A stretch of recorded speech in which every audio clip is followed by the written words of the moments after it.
moving into those months, I was starting to like re-enter society, then society shuts down. My name is Rachel Zoller. I grew up in Louisville, Kentucky, and I've been fortunate enough to have lived a little bit of everywhere in the United States, from coast to coast and down south to in the middle. I had a traumatic rock climbing accident in 2019, so a little over 3 years ago. And still, getting back outside was a real importance for me. I was a pretty avid hiker and camper.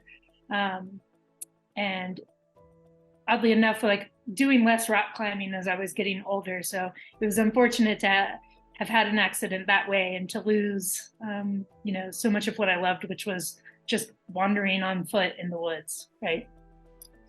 So like a lot of my getting back to has just been able to be submersed 360 degrees into nature. Yeah.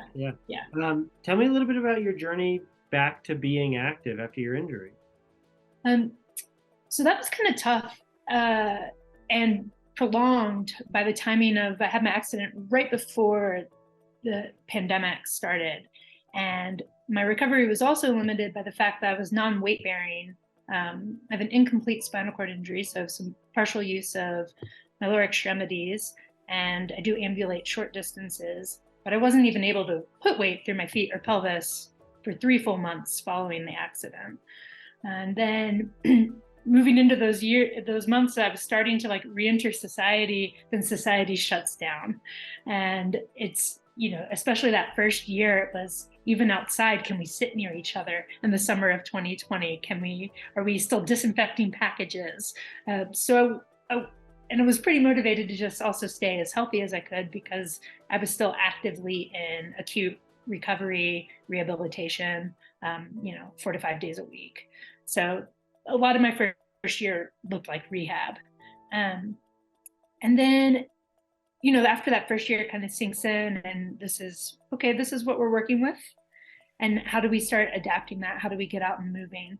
And cycling was just an easy first choice. We were living back in Louisville at the time, and Louisville has just beautiful park systems and a large cycling community. So getting back out on just like on a road recumbent was my first, like, get out of my chair, have some exercise, have movement.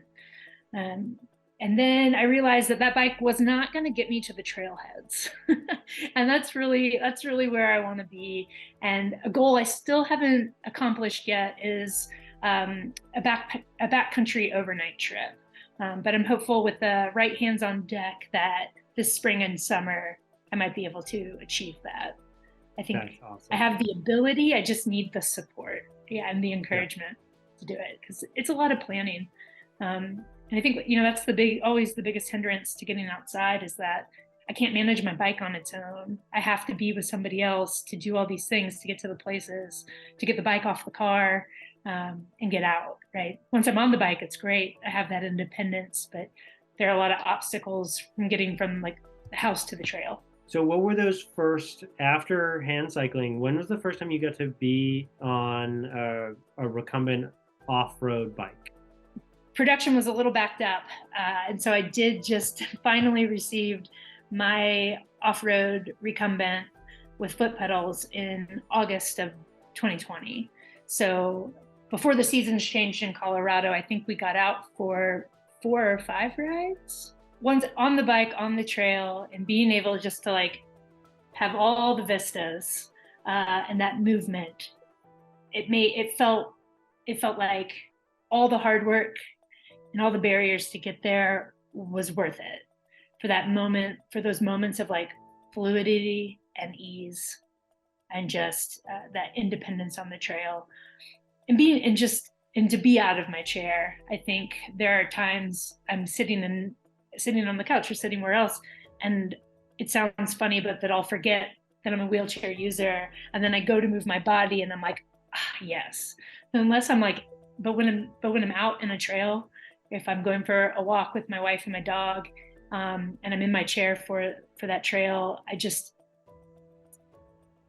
it's nice to be out, but it's always lacking. I feel stuck. I feel a little disengaged. I'm not using all of my body that I could be using.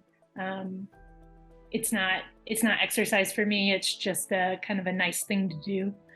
And I really I get a lot of pleasure from the endorphins of exercise, right? It helps my pain, it helps mood, it just helps me feel strong and good in my body.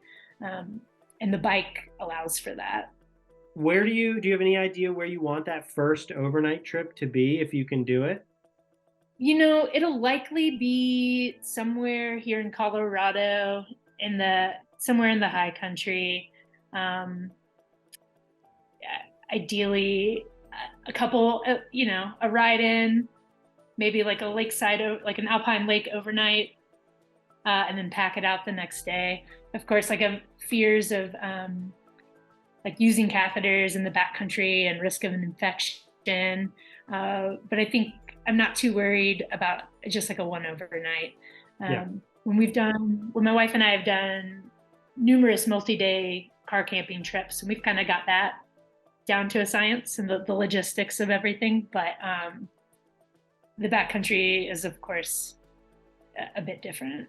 I think I still have a lot of PTSD that will surface later if I have too many shots of adrenaline. I'm oh, that risk of injury is kind of always bubbling under the surface. So we've got some big trips planned for the spring. I'm doing a women's retreat in Phoenix for 4 days in March. And hopefully both myself and my wife will be able to gain the skills that we need to help support each other and independence on the trail, so that they are continuously making getting outside easier, and then being able to do that together. That's awesome. That sounds great. Well, thank you so much for joining us and sharing your story. It's fascinating, and it's so cool to hear that you're going to be on some really exciting trips and doing some cool stuff going forward. Yeah, thanks, Bruce. Great talking to you. Have a good one. You too.